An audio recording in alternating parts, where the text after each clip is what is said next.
Assalamualaikum warahmatullahi wabarakatuh. Alhamdulillah, alhamdulillahirabbil alamin. Assalatu wassalamu ala asrofil anbiya'i wal mursalin wa ala alihi wa ashabihi ajma'in amma ba'du. Pemirsa Metro TV dimanapun Anda berada, puji syukur kita panjatkan kehadirat Allah Subhanahu wa Ta'ala yang mempertemukan kita di hari ini, hari ke-16 bulan suci Ramadan. Senang sekali saya Bayu Oktara kembali dapat menjumpai Anda tentunya di program Cermin Hati bersama AA Gym. Harapan kami mudah-mudahan kita semua dalam kondisi sehat walafiat, baik semuanya dan semakin hari semakin banyak amalan yang tercemil dalam perbuatan sehari-hari hingga mendapatkan berkah di bulan suci Ramadan ini. Seperti biasa kita akan mendengarkan tausiah dari Kiai Haji Abdullah Gimnastiar di mana temanya kali ini adalah mengenai indahnya hidup dengan Al-Quran. Nah untuk itu langsung saja kita sapa kakak kita, AA kita, Ustadz kita, AA Gim. Halo assalamualaikum AA. Waalaikumsalam warahmatullahi wabarakatuh. Kang Bayu, semoga Allah senantiasa menuntun hati, lisan dan sikap. Amin. Agar senantiasa berada dalam keindahan Al-Quran. Masya Allah, amin. Ya Rabbal Alamin. Terima kasih doanya. Sendiri bagaimana kabarnya hari ini, Alhamdulillah, makin banyak kesempatan untuk belajar Al-Quran, mendengar dari para ulama yang lebih paham Al-Quran, belajar membaca dengan lebih baik, menghafal dan berusaha mengevaluasi apakah yang sudah dibaca dan dipahami diamalkan atau tidak, dan dipelajari juga ketika mengamalkannya apa niatnya, karena ternyata tidak cukup hanya tahu, tidak cukup hanya bisa, tapi juga harus diterima oleh Allah Subhanahu wa Ta'ala. Baik. Mudah-mudahan kita termasuk orang-orang yang mampu mengamalkan apa yang memang kita baca sehari-hari dalam Al-Quran. Ya, seperti kita ketahui bahwa malam 17 Ramadan ini umat muslim memperingati sebagai malam nuzulul Quran. Malam turunnya Al-Quran ke muka bumi. Al-Quran begitu mulianya diturunkan pun di bulan yang sangat mulia. Dan harapannya senantiasa dijadikan sebagai pedoman hidup kita dalam keseharian. Namun tidak sedikit kalau dilihat sebagian di antara kita juga masih mengalami kesulitan untuk menjadikan Al-Quran sebagai panduan. Mungkin hari ini kita mohon penjelasan dari AA nih untuk memberikan gambaran ke kita semua mengenai keindahan dan kemuliaan dan juga manfaat yang Allah janjikan dan berikan apabila kita hidup dengan Al-Quran. Mohon penjelasannya. Baik, assalamualaikum warahmatullahi wabarakatuh. Alhamdulillahirabbil alamin. Alhamdulillahilladzi anzala sakinah fi qulubil mu'minin liyazdadu imanan ma'a imanihim. Allahumma salli ala Sayyidina Muhammadin wa ala alihi wa ashabihi ajma'in. Sejujurnya ini ya, ketika melihat judul indahnya Al-Quran ini, langsung mengevaluasi diri sejauh mana diri sendiri ini gigih mempelajari Al-Quran, memahami Al-Quran, mengamalkan Al-Quran. Jadi harus istighfar dulu nih, jangan-jangan yang disampaikan ini hanya baru teori, tapi yang menyampaikannya belum sungguh-sungguh mengamalkannya dalam pandangan Allah. Astagfirullahaladzim. Tapi yang disampaikan ini secara sederhana karena belum termasuk ahli tentang Al-Quran, apalagi menafsirkan Al-Quran ya. Jadi memang Allah menciptakan kita dengan segala potensi yang ada, dan Allah yang maha tahu segala kelebihan kekurangan kita memberikan pedoman agar hidup yang sekali di dunia ini, yang mampir cuman sekali sebentar di dunia ini, kita bisa menjalani dengan baik. Ada protokolnya, kalau sekarang protokol kesehatan dan sebagainya ya. protokol PSBB, kalau sudah jelas protokolnya, dipahami dengan baik dan dijalankan dengan baik, insya Allah maka akan nyaman. Contoh yang paling sederhana adalah kalau di lalu lintas, ya, ada di sebuah negara, pernah berada di sana dan diajar, belajar nyetir dengan didampingi dengan aturan mengendara yang baik. Masya Allah, ternyata nyaman, tidak takut terserempet, tidak takut ada pelanggaran dari yang lain, karena memang mematuhi aturan. Jadi kalau kita mematuhi aturan yang Allah siapkan untuk kita, kita akan nyaman dalam hidup ini. Tenang, nyaman, kita bisa maksimal di dalam berprestasi.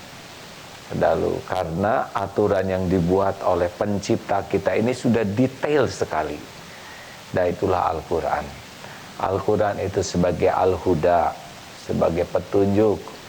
Al-Quran itu sebagai Al-Furqan, pembeda yang hak dan yang batil. Kita jadi tahu nih, mana yang hak, mana yang batil, oleh Al-Quran dijelaskan. Al-Quran juga Asy-Syifa, sebagai obat.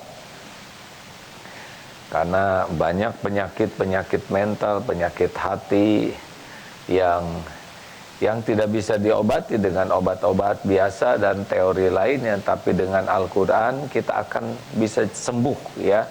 Di samping itu juga kesembuhan penyakit hati sangat memungkinkan.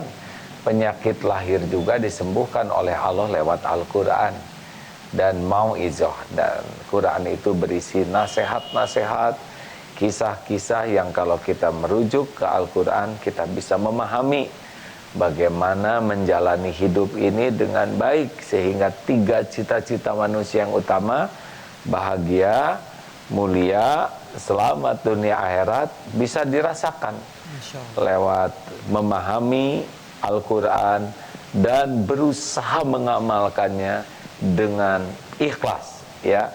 Jadi tidak cukup hanya tahu, paham, tapi berusaha keras mengamalkan dengan penuh keikhlasan. Gambaran luarnya seperti itu. Jadi kalau kita merasa tidak nyaman dalam hidup ini, kurang bahagia, kemudian juga kita merasa akhlak kita kurang baik, dan juga merasa hidup ini tidak nyaman terus, berarti kita belum sungguh-sungguh memahami Al-Quran dan belum sungguh-sungguh menjadi bagian pedoman hidup kita yang harus kita jalani dengan ikhlas.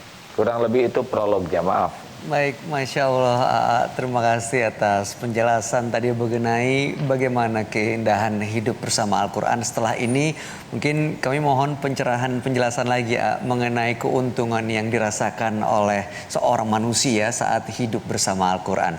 Nah pemirsa, jangan kemana-mana, Cermin Hati bersama Agim akan segera kembali.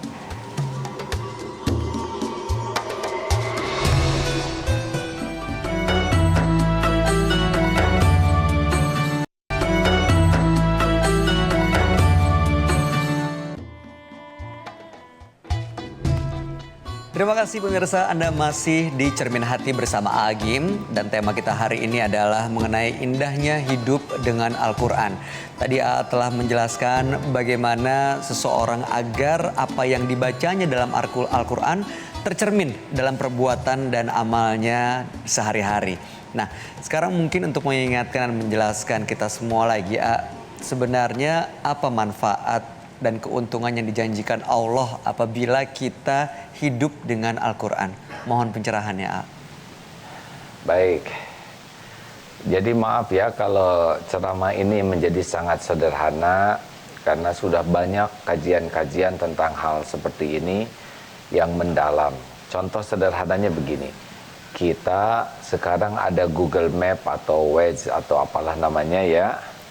Ternyata itu membuat perjalanan itu menjadi lebih mudah, lebih menyenangkan, karena kita bisa ada petunjuk jalan. Kita mencari tempat makan enak, tempat cari toilet juga enak. Kita tahu berapa kilometer lagi, di mana harus istirahat, di mana pom bensin, kapan kita harus belok, di mana ada kecelakaan. Betapa bedanya menggunakan kendaraan, cari alamat tanpa ada petunjuk.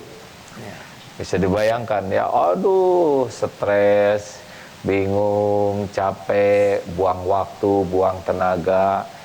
Itu contoh yang sangat sederhana betapa petunjuk yang detail itu membuat kita bisa nyaman, bisa mengendarai dengan baik, aman, ya.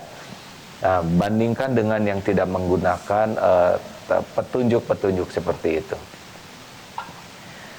Jadi kalau kita semakin paham Al-Quran dan hadis Rasulullah, kita itu sebetulnya menjadi lebih mudah hidup ini. Tidak seribet orang-orang yang tidak memahami. Makin paham seperti terang benderang cahaya seperti ini. Bisa mengambil sikap, mengambil keputusan dengan lebih mudah. Nah, seperti apa buahnya kalau orang bisa memahami? Suatu saat Siti Aisyah ditanya, seperti apakah akhlak Rasulullah Sallallahu Alaihi Wasallam? Nah, ternyata dijawabnya oleh Siti Aisyah, akhlak Rasulullah itu adalah Al-Quran. Jadi Al-Quran itu bisa berbuah dalam kepribadian yang nampak. Ketika ditanya, ya Rasulullah SAW, mengapa engkau diutus ke bumi? Nah, ternyata Rasulullah diutus ke bumi, jawaban beliau adalah innama bu'itstu liutammima makarimal akhlak. Sesungguhnya hamba diutus ke bumi hanyalah untuk menyempurnakan kemuliaan akhlak. Jadi orang yang paling memahami Al-Quran itu adalah orang yang akan berbuah dengan akhlakul karimah. Kalau bahasa agamanya orang yang bertakwa. Kalau kita bisa melihatnya orang yang berakhlakul karimah. Orang yang bertakwa itu adalah orang yang hatinya yakin kepada Allah, yang berbuah patuh kepada perintah Allah, ya, dan menjauhi larangannya. Dan wujudnya yang bisa kita lihat itu indah. Perilakunya itu menjadi indah, akhlaknya jadi indah. Jadi kalau orang membaca Al-Quran, belajar Al-Quran, tapi akhlaknya kurang indah, mengapa bisa demikian? Satu, ini analisa kita terhadap diri kita sendiri, ya. Kita sering baca Quran, kita sering dengar ceramah tentang Quran, tapi mengapa hidup kita tidak tenang, galau terus, akhlak kita tidak indah, urusan juga sepertinya ribet aja. Satu, boleh jadi kita mempelajari Al-Qur'annya itu salah niat. Ada yang ingin dikenal dengan ini orang yang suaranya merdu, qori'ah. Ini adalah orang yang hafalannya banyak. Jadi ada yang belajar Quran tapi tujuannya adalah penilaian orang, ingin diakui kemerduan suaranya, ingin diakui banyak hafalannya, kefasihan Qur'annya. Jadi tidak ada niat membaca Quran untuk mendekat ke Allah, dan Allah pasti tahu. Waktu itu diminta memberikan tausiah ringkas di musabaqah tilawatil Quran. Aduh, mengingatkan hati-hati jangan sampai jauh-jauh datang dari berbagai pelosok untuk ikut musabaqah tilawatil Quran hanya ingin piala. Piala itu cuma plastik. Jangan hanya ingin piagam. Piagam itu hanya kertas. Jangan hanya ingin mendapatkan sejumlah hadiah. Itu cuma uang yang tidak seberapa. Jangan sampai jauh-jauh belajar Quran, berlatih Quran hanya untuk penilaian juri. Pasti ini akan sulit berbuah pada akhlak, karena Allah tidak suka kalam Allah dipelajari, dibaca hanya untuk cari kedudukan di sisi makhluk. Kalau ini dari awal seperti ini, mau hafal sebanyak apapun, mau belajar tafsir, mau jadi ahli sebut profesor Quran, yakin itu berkah Quran itu tidak akan diberikan oleh Allah, karena dia mencari dunia dengan kalam Allah. Dua penyebabnya, boleh diteruskan ini? Boleh, silakan Mangga. Kenapa kita belajar atau yang belajar Quran sulit berbuah pada keindahan akhlak? Karena kita sering terjebak dengan ilusi ilmu. Jadi kita sudah belajar nih, oh ini belajar tentang sabar. dan innallaha ma'as sabirin. Tetapi kita belajar itu menjadi sibuk mendakwahkan tetapi tidak menjadi praktek pada diri kita.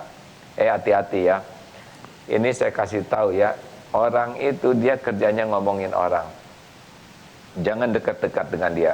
Tahu tidak hukum ngomongin orang? Ghibah, haram hukumnya. Baca surat Al-Hujurat ayat 12 di sana. Jelas sekali orang yang bergibah itu seperti memakan daging saudaranya yang sudah mati. Jangan dekat sama dia. Dia kerjanya tukang ngomongin orang. Coba dia sendiri lagi ngomongin siapa ya? Ngomongin orang juga ya. Jadi namanya ilusi ilmu. Kita belajar Quran, kita belajar tafsir, tetapi kita jadi merasa sudah mengamalkan hanya karena kita sudah tahu. Ini bahaya besar. Jadi pengetahuan bisa menjebak kita merasa sudah soleh gara-gara tahu, padahal beda antara tahu dan amal. Yang ketiga yaitu kita sering belajar Quran, membaca Quran, tapi hanya puas dengan amalan lahir. Jadi kita baca, kita tadarus, sehari 1 juz, sehari 2 juz, tapi kita tidak berusaha keras untuk memahami apa nih yang saya baca ini. Nah, kadang kita merasa puas, saya sudah 1 juz, saya orders nih, one day 1 juz. Itu baik, itu adalah sesuatu yang baik, tetapi tidak cukup untuk merasakan indahnya Quran. Karena itu hanya salah satu bagian dari interaksi dengan Quran. Harusnya kita selain baca tadarus juga baca terjemahnya, tafsirnya, atau dengar kajian dari yang ahli. Pegang 1 ayat, 2 ayat dan berusaha amalkan. Oh, ya ayyuhalladzina amanu istanibu katsiran minadh-dhanni inna ba'dadh-dhanni ism wa la tajassasu wa la yabtagh ba'dukum ba'dha ayuhibbu ahadukum ay yaqula lahma akhihi maitan fakarihtumuh wattaqullaha innallaha tawwabur rahim. Hai orang yang beriman, jauhi prasangka, karena sebagian dari prasangka itu dosa.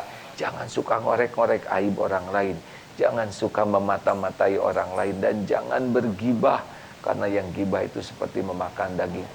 Saya pegang ini ya. Ini hanya cuplikan dari 1 ayat saja ya, ayat Al-Hujurat ayat 12. Sekuat tenaga cari 1001 alasan untuk berbaik sangka kepada orang yang beriman. Betul-betul tidak berusaha mengorek-ngorek aib orang lain. Mungkin interaksi dengan Qur'annya baru sedikit, tetapi kalau diamalkan, dan Allah pasti tahu ini orang belajar Quran karena ingin dekat dengan Allah. Ini orang belajar Quran karena ingin jadi ahli takwa. Ini orang walaupun pengetahuan Qurannya masih sedikit, dia berusaha memahami. Kan Allah tahu apa yang kita lakukan. Dan orang ini berusaha di balik ilmu yang sedikit ini mengamalkan. Walladzina jahadu fina lanahdiyannahum subulana. Dan orang-orang yang sungguh-sungguh berjihad mendekat kepada Allah dengan segala potensinya, sedikit yang dia pelajari tapi niatnya ikhlas, dipahami dan berusaha diamalkan. Ini yang akan menjadi ahli Quran, yang akan indah akhlaknya, tentram hatinya, dan juga penuh manfaat berkah dari Al-Quran. Wallahu a'lam. Wallahu a'lam. Mudah-mudahan kita termasuk orang-orang yang mampu mengamalkan apa yang ada dalam Al-Quran dalam kehidupan kita sehari-hari ya. Bukan justru malah dijadikan untuk menilai perbuatan orang lain ke kita, tapi justru tercermin dalam akhlakul karimah dalam kehidupan kita sehari-hari. Nanti kita akan lanjutkan pembahasan dan kajian mengenai indahnya hidup dengan Al-Quran. Jangan kemana-mana pemirsa, Cermin Hati bersama Agim akan kembali setelah headline news berikut.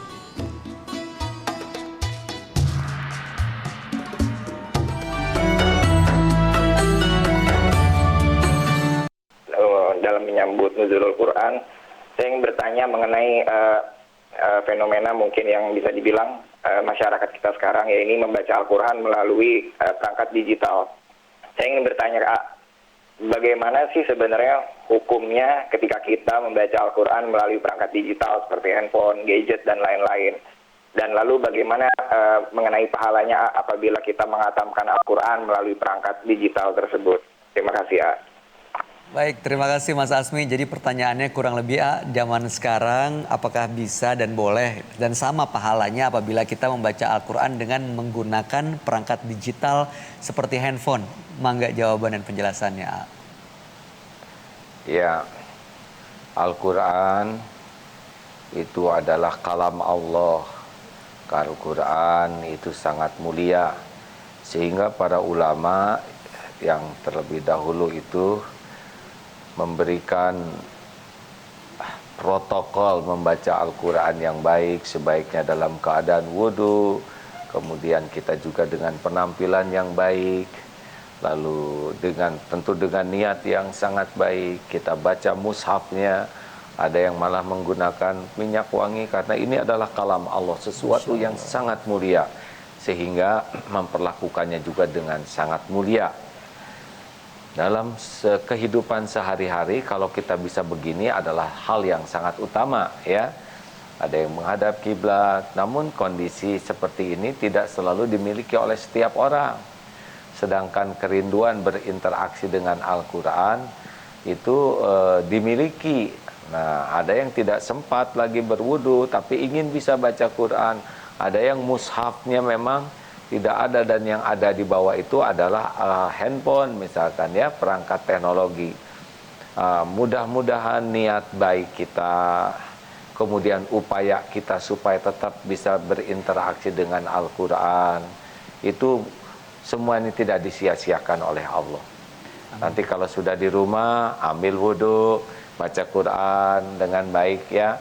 Jadi jangan merasa puas hanya dengan di HP saja. Kalau kita diberi kesempatan untuk menyempurnakan adab yang lebih baik dalam berinteraksi dengan Al-Quran ya. Jadi Islam tidak mempersulit, tapi juga jangan menggampang-gampangkan sesuatu yang kita sebetulnya mampu menyempurnakannya ya. Masya Allah. Begitulah. Gimana sudah yang terjawab? paling bagus memang punya mushaf. Sudah Mas Bayu, alhamdulillah. Ada lagi pertanyaan berikutnya? Lalu mau tambah aja, biasanya kalau membaca Al-Quran melalui digital tuh biasanya sambil nunggu kayak ojek online, sambil nunggu hal sesuatu yang kita tunggu. Lalu apakah kita tetap harus dalam keadaan suci atau sebelumnya harus kita berwudu kalau menggunakan handphone untuk membaca Al-Quran? Baik, ini dikasih kesempatan bertanya langsung diambil lagi nih Jadi nambah pertanyaannya. Kalau kita dalam kondisi yang tidak suci, apakah tetap harus ambil wudhu gitu dalam membaca Al-Quran melalui perangkat teknologi? Kurang lebih pertanyaannya gitu, Ya, kan ada skalanya ya. Kalau kita bisa sempurnakan. Ada kalanya sebuah kondisi kita tidak bisa sesempurna yang dilakukan, tapi kita berupaya menyempurnakan. Bagi orang yang senantiasa punya amalan menjaga wudhu sebetulnya lebih enak. Tapi kalaupun tidak punya wudhu dan kita sangat ingin ada waktu untuk baca Quran, di mana, di kantor, di jalan, bacalah Quran. Kalau mushaf tidak dibawa, bacalah. Makanya HP kita juga, kalau memang kita sering baca Quran, usahakan HP-nya juga jangan sampai menjadi tempat maksiat.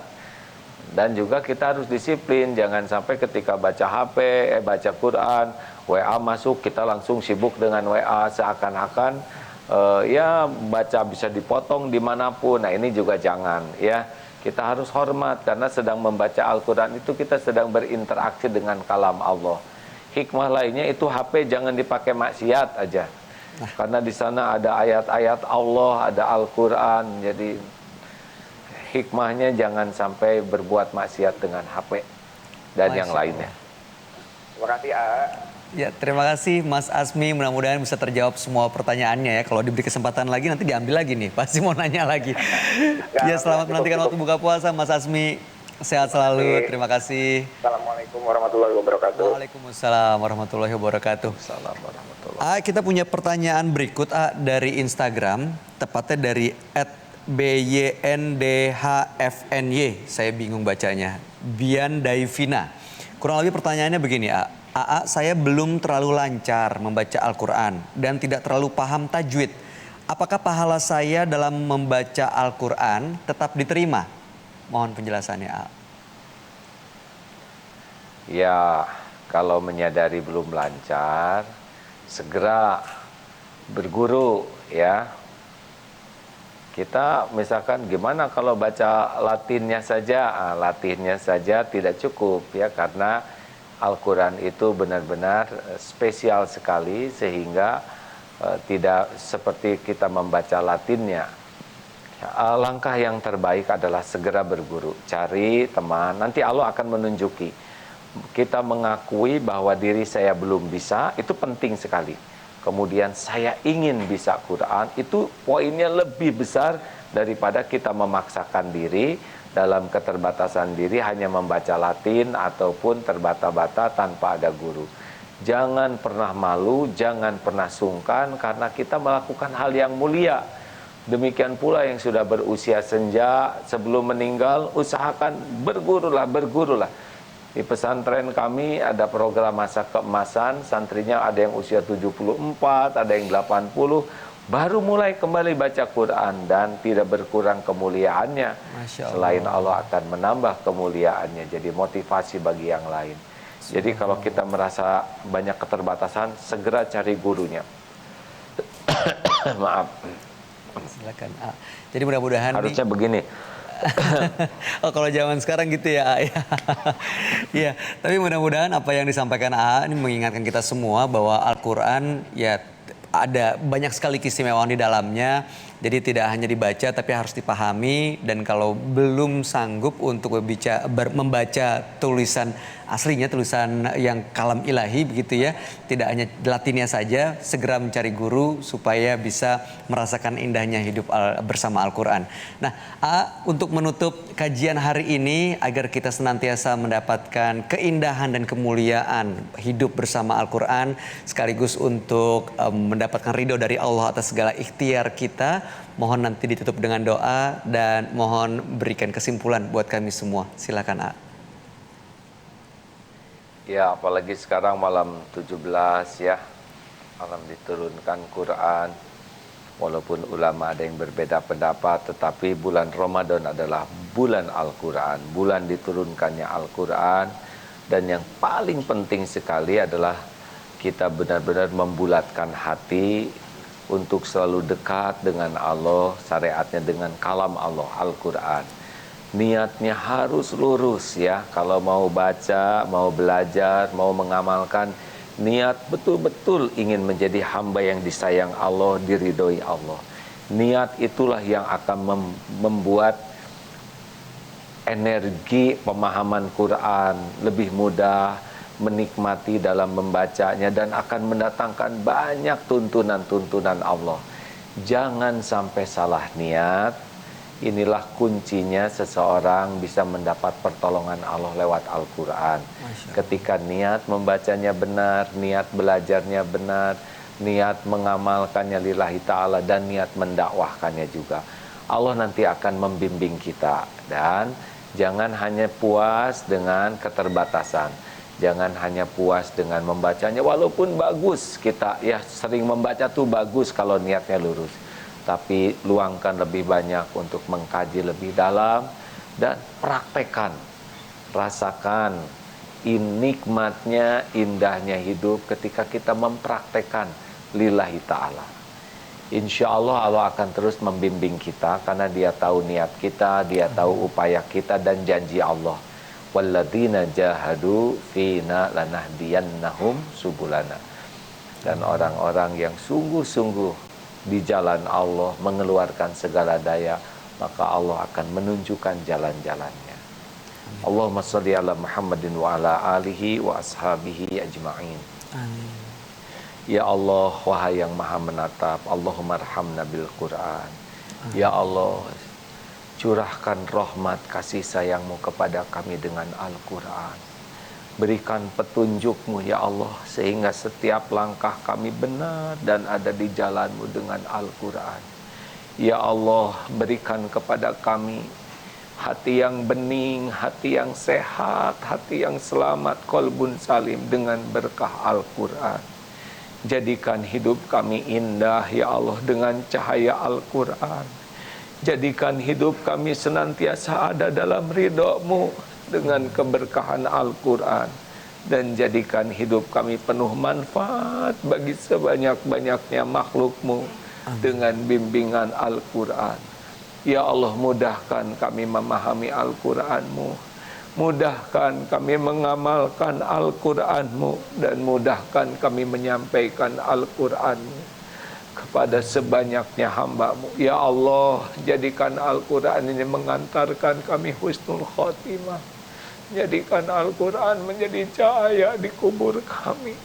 Jadikan Al-Quran memperberat timbangan hisab kami. Jadikan Al-Quran bisa menjadikan kami ahli surga-Mu, bisa bertemu dengan-Mu ya Allah, bisa menjadi jalan syafaat bagi ibu bapak kami, bagi keluarga, bagi keturunan kami, bagi sebanyak-banyaknya hamba-Mu. Ya Allah, lindungi kami dari niat yang salah, dari ilmu yang salah, dari amal yang salah. Rabbana atina min ladunka rahmah wa hayyi lana min amrina rasyada. Rabbana atina fid dunya hasanah wa fil akhirati hasanah wa qina adzabannar. Terimalah ya Allah saum kami, salat kami, Al-Quran yang kami baca.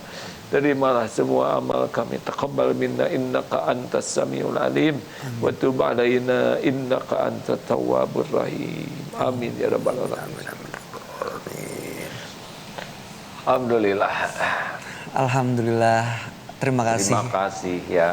Baik, terima kasih banyak yang telah kembali memberikan ilmu baru kepada kita semua mengenai bagaimana supaya kita bisa merasakan indahnya Al-Quran. Mudah-mudahan pemirsa di malam Nuzulul Quran ini kita bisa menjadikan momentum untuk membaca, memahami, dan mengamalkan apa yang kita baca dalam Al-Quran. Begitu ya, A ya. Terima kasih banyak, A. Selamat menantikan waktu berbuka puasa. Insya Allah besok kita ketemu lagi. Wassalamualaikum.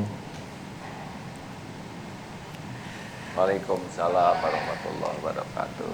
Terima kasih. Pemirsa, demikianlah program Cermin Hati bersama Agim hari ini. Mudah-mudahan apa yang disampaikan AA hari ini bisa menambah keimanan kita untuk senantiasa menjadikan Al-Quran sebagai panduan dan pedoman hidup agar kita mencapai kemuliaan tidak hanya di dunia namun juga di akhirat nanti. Akhir kata saya Bayu Oktara pamit mundur. Terima kasih atas segala perhatian. Insya Allah besok kita akan berjumpa kembali. Dan jangan lupa untuk terus menyaksikan program-program sahur yang ada di Metro TV yang rangkaiannya dimulai pukul 2 waktu Indonesia bagian Barat. Ada Tafsir Al-Misbah bersama Profesor Quraisy Shihab, Ramadan Penuh Rahmat bersama Ustadz Das'at Latif, dan memaknai 99 nama-nama Allah dalam program Asmaul Husna bersama Ustadz Yusuf Mansur dan 2 putrinya. Naik gunung, lewati hutan, berburu rusa di tengah hujan. Jadikan Quran sebagai pedoman, menambah iman dan kemuliaan. Subhanaka Allahumma wa bihamdika. Subhanaka Allahumma wa bihamdika. Asyhadu alla ilaha illa anta astaghfiruka wa atubu ilaik. Wassalamualaikum warahmatullahi wabarakatuh.